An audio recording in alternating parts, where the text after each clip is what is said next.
Hi friends, ಎಲ್ಲರಿಗೂ good morning. Continue video ಇದು. Last video ಯಾರು ನೋಡಿಲ್ಲ ಅವ್ರು ನೋಡ್ಕೊಂಡು ಬನ್ನಿ. ಅದರದ್ದೇ ಕಂಟಿನ್ಯೂ. ಸೊ ನಾವು ತಿರುಪತಿಗೆ ಹೋದಾಗ ಅಲ್ಲಿಂದ ರೆಡಿಯಾಗಿ ನಾವು ಮತ್ತೆ ತಿರುಗಿ ಹೋಗಿದಂಥ ದೇವಸ್ಥಾನಗಳ ಬಗ್ಗೆ ನಿಮಗೆ ತೋರಿಸ್ತಾ ಇದ್ದೀನಿ, ಒಂದೊಂದೇ ದೇವಸ್ಥಾನ. ಫ್ರೆಂಡ್ಸ್, ಇನ್ನೊಂದು ಏನಂದರೆ ಎಲ್ಲ ಕಡೆ ಟೋಟಲಿ ವಿಡಿಯೋ ಶೂಟಿಂಗ್ ಫೋಟೋಸ್ ಎಲ್ಲ ಬಂದಿದೆ. ಸೊ ಎಲ್ಲೆಲ್ಲೂ ವಿಡಿಯೋ ಇಲ್ಲ. ಜಸ್ಟ್ ಹೊರಗಿನ ಮಾಡಬೇಕಾದ್ರೆ ಅಲ್ಲಿಂದನೇ ಪೊಲೀಸ್ ನನಗೆ ವಾರ್ನ್ ಮಾಡೋರು, ವಿಡಿಯೋ ಮಾಡಬೇಡ್ರಿ, ಫೋಟೋ ತೆಗಿಬೇಡ್ರಿ, ಫೋಟೋ ಇಲ್ಲ ಅಂಥೇಳಿ ಹೊರಗೆ ಕಳಿಸ್ಬಿಡೋರು. ಸೊ ಹಂಗಾಗಿ ಸ್ವಲ್ಪ ಪ್ರಾಬ್ಲಮ್. ಇದು ರಾಮ ಸೀತಾ ಟೆಂಪಲ್ ಚೆನ್ನಾಗಿತ್ತು ನೋಡೋಕ್ಕೆ, ಚೆನ್ನಾಗೂ ಆಯ್ತಾ ಎಲ್ಲ ಬೋರ್ಡ್. ಇಲ್ಲಿ ಬೋರ್ಡ್ ಕಾಣಿಸುತ್ತಾ ನೀವು ನೋಡ್ಬೋದು. ಹಾಗಾಗಿ ನಮ್ಮ ಮನೆಯವ್ರು ಬಂದ್ ಮಾಡು ಅಂತ ಅವ್ರಿಗಿಂತ ಮೊದಲೇ ವಾರ್ ಮಾಡ್ತಿದ್ರು. ಇನ್ನೊಂದು ಏನಂದರೆ, ನಾವು ಮುಂಚೆ ಹೋಗಿದ್ದ ಟೆಂಪಲ್ಲು ಅಲ್ಲಿ ಒಂದು ಅಮ್ಮವರ ಟೆಂಪಲ್ ಇತ್ತು. ಅದಾದಮೇಲೆ ನಾವು ಬಂದಿದ್ದು ರಾಮ ಸೀತಾ ಟೆಂಪಲ್. ಅದಂತೂ ಒಳಗೆ ಭಾರಿ ಬ್ಯೂಟಿಫುಲ್ ಇತ್ತು ಫ್ರೆಂಡ್ಸ್. ಅದು ರೋಡಿಗೆ ಹಂಗೆ ಕಾಣಿಸ್ತಾ ಇತ್ತು, ಬಟ್ ಒಳಗಡೆ ಭಾರಿ ಬ್ಯೂಟಿಫುಲ್ ಇತ್ತು. ಅದಾದಮೇಲೆ ನಾವು ಬಂದಿದ್ದು ಇಲ್ಲಿ ಒಂದು ಗಂಗೆ ಥರ ನೀರು ಹರಿತಿತ್ತಪ್ಪ, ಲಿಂಗ ಇತ್ತು. ಅದಕ್ಕೆ ಏನೋ ಹೆಸರು ಹೇಳಿದರು, ಪಾಪನಾಶಿನಿ ಅಂತೂ ಅಲ್ಲ, ಗುಡ್ಡದಲ್ಲಿ ನೀರು ಹರಿತದೆ. ಇದು ಭಾರಿ ಚೆಂದಿತ್ತು. ಮತ್ತು ಹೊರಗಡೆ ಎಲ್ಲ ಈ ಥರ ಆನೆಗಳು 2-3 ಎಲ್ಲ ಕಡೆ ಬಿಸ್ನೆಸ್ ಥರ. ಮೀನ್ಸ್ ಹತ್ರ ಹೋದ್ರೆ ಬೈಯೋರು, ಫೋಟೋ ತೆಗೆಸ್ಕೊತೀನಿ ಅಂದರು ಬೈಯೋರು, ಬರೀ ದುಡ್ಡು ಕೊಡಬೇಕು ಅವ್ರ ಹತ್ರ, ಈ ಥರ ಆಶೀರ್ವಾದ ತಗೋಬೇಕು ಅಷ್ಟೇ. ಇನ್ನೊಂದು ನನ್ನ ಮಗಳು. ಸೊ ಅದೇ ಥರ ಹಿಂಗೆ ಮಾಡಂದರೆ ಅದು ಮಾಡೋದಿಲ್ಲ. ದುಡ್ಡು ಯಾರು ಕೊಟ್ಟಿರ್ತಾರೆ ಅವರಿಗೆ ಮಾಡೋದು, ಎಲ್ಲರಿಗೂ ಹಿಂಗೆ ಮಾಡೋಂಗಿಲ್ಲ. ಅದು ಅಷ್ಟು ಟ್ರೈನ್ ಮಾಡಿ ಇಟ್ಟಿರ್ತಾರೆ ನೋಡ್ರಿ. ಅದಕ್ಕೆ ಅಲ್ಲಿನೂ ಒಂಥರ ಬಿಸ್ನೆಸ್ ಥರ ಇದು. ಯಾರು ನಾನು ಹೋಗಿ ನಿಂತರೆ ಕೂಡ ಅದು ಮಾಡಲಿಲ್ಲ. ಅದು ಏನಂತಂದರೆ ಈ ಥರ ಬಿಸ್ನೆಸ್. ಫೋಟೋ ತೆಗೆಸ್ಕೊಳ್ಲಿಕ್ಕೂ ಅಲೋ ಇರಲಿಲ್ಲ, ಬೈತಾಯಿದ್ರು ಅವರು. ಸೊ ಒಂದು ಫೋಟೋ ತೆಗೆಸ್ಕೊತೀನಾದ್ರೂ ಇದನ್ನು ಮಾಡ್ತಾಯಿದ್ರು. ಈ ಥರ ಅಲ್ಲಿ ಹೊರಗಡೆ ದೇವಸ್ಥಾನದ ಹೊರಗಡೆ ಇತ್ತು. ಅಲ್ಲಿಂದ ಹಿಂಗೆ ವೇ ಇತ್ತು ಹೋಗ್ಬೇಕಾದ್ರೆ. ಅದು ಗುಡ್ಡ ಇರೋದ್ರಿಂದ ಸಾಕಷ್ಟು ಅಲ್ಲಿ ಈ ಥರ ಪ್ರಾಣಿಗಳೆಲ್ಲ ನೋಡೋಕ್ಕೆ ಸಿಗ್ತಿದ್ವು. ಇಲ್ಲಿಂದ ವೇ ಹಿಂಗೆ ಹೋದರೆ ಅಲ್ಲಿ ಮೇಲೆ ಇಲ್ಲಿಂದ ನೀರು ಹರಿತವೆ ಈ ಥರ. ಇದನ್ನು ಅಲ್ಲಿ ಒಳಗಡೆ ಕಾಣಿಸುತ್ತೆ, ತೋರಿಸ್ತೀನಿ ನಿಮಗೆ. ಸೊ ಇದು ಚೆನ್ನಾಗಿತ್ತು. ಎಲ್ಲರೂ ಸ್ನಾನ ಮಾಡ್ತಿದ್ರು, ಮತ್ತು ಅಲ್ಲಿ ನೀರು ಏನಿತ್ತು ಅದರಲ್ಲೆಲ್ಲ ಸ್ವಿಮ್ಮಿಂಗ್ ಮಾಡ್ತಿದ್ರು. ಚೆನ್ನಾಗಿತ್ತು. ನೀರು ಹರ್ಕೊಂಡು ಹಂಗೆ ಹೋಗುತ್ತೆ ಅಂತ, ಗುಡ್ಡದಿಂದ ನೀರು ಬರ್ತದಂತ. ಇದು ಆವಾಗ ಆ ಒಂದು ಕತೆ ಕೇಳಿದರೆ, ತಿರುಪತಿಯ ಕತೆ ಕೇಳಿದರೆ ನಿಮಗಿಲ್ಲಿ ಗೊತ್ತಾಗುತ್ತೆ. ಇದು ಲಕ್ಷ್ಮೀ ನರಸಿಂಹ ಟೆಂಪಲ್. ಇದು ನೋಡ್ರಿ, ಇಲ್ಲಿ ಬೋರ್ಡು ತೋರಿಸ್ತೀನಿ. ಲಕ್ಷ್ಮೀ ನರಸಿಂಹ ಟೆಂಪಲ್ ಇದು.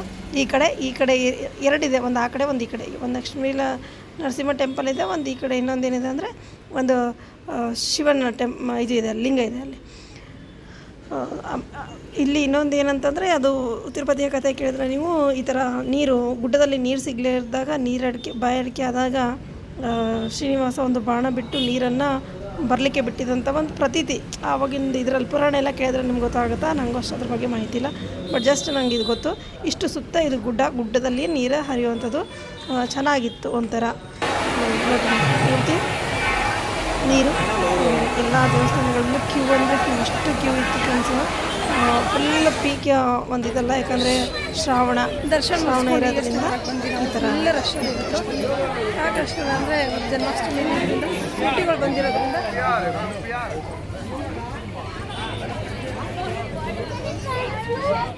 ನಾವು ಅಲ್ಲಿಂದ ಹೋಗಿದ್ದು ಇದು ನೆಕ್ಸ್ಟು ಬಾಲಾಜಿಯ ಅಣ್ಣನ ಒಂದು ಟೆಂಪಲ್ ಅಂತ ಹೇಳ್ತಾರೆ ಇಲ್ಲಿ.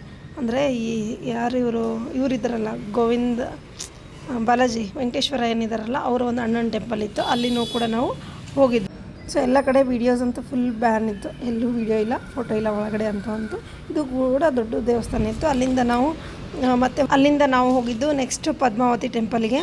ಪದ್ಮಾವತಿ ಟೆಂಪಲ್ಗೆ ಫಸ್ಟ್ ಬಾಲಾಜಿಗೆ ಹೋಗಿ ಪದ್ಮಾವತಿಗೆ ಹೋಗಬೇಕು, ಬಾಲಾಜಿಗೆ ಹೋಗ್ಬೇಕು, ನನಗೆ ಗೊತ್ತಿಲ್ಲ. ಆದರೆ ನಾವು ಹಂಚ್ಕೊಂಡು ನಾನು ಕ್ಯೂ ಅಲ್ಲಿ ನಿಂದಿರಲಿಲ್ಲ, ಯಾಕಂದರೆ ಬಾಲಾಜಿ ದರ್ಶನ ನಮಗಿನ್ನೂ ಆಗಿರಲಿಲ್ಲ, ನೆಕ್ಸ್ಟ್ ಡೇ ಇತ್ತು.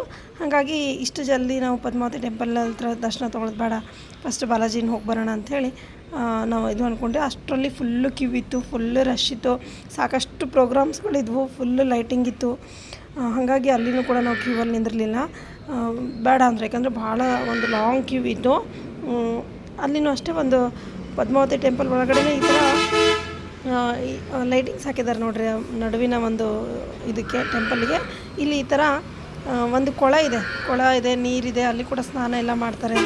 ಚೆನ್ನಾಗಿತ್ತೆ ನೋಡಿದರೆ, ಬಟ್ ಟೈಮ್ ಬೇಕು. ಟೈಮ್ ತೊಗೊಂಡು ಹೋದರೆ ಇದೆಲ್ಲ ಚೆನ್ನಾಗಿತ್ತು. ನಂಗೆ ಅನ್ನಿಸ್ತು ಇವಾಗ ಆಗಲ್ಲ, ಯಾಕಂದರೆ ನಾವು ಬೆಳಗ್ಗೆ ಜಲ್ದಿ ಎದ್ದು ರೆಡಿಯಾಗಿ ಹೋಗಬೇಕು. ಇಲ್ಲಿ ಕ್ಯೂ ನಿಂತು ಬಂದರೆ ನಾವು ರೂಮಿಗೆ ಹೋಗೋದು ಏನಿಲ್ಲ ಅಂದ್ರೆ 12 ಗಂಟೆ ಆಗುತ್ತಾ, ಅದು ಆಗೋದಿಲ್ಲ ಅಂದ್ಕೊಂಡು ಇವರು ಹುಡುಗರು ಬೇರೆ ಇದ್ವಲ್ಲ, ಬೇಡ ಅಂದರು ನಮ್ಮ ಮನೆಯವರು. ಹಾಗಾಗಿ ನಾವು ಜಸ್ಟ್ ಇಲ್ಲಿಂದನೇ ದರ್ಶನ ತೊಗೊಂಡ್ವಿ ಹೊರಗಡೆಯಿಂದನೇ.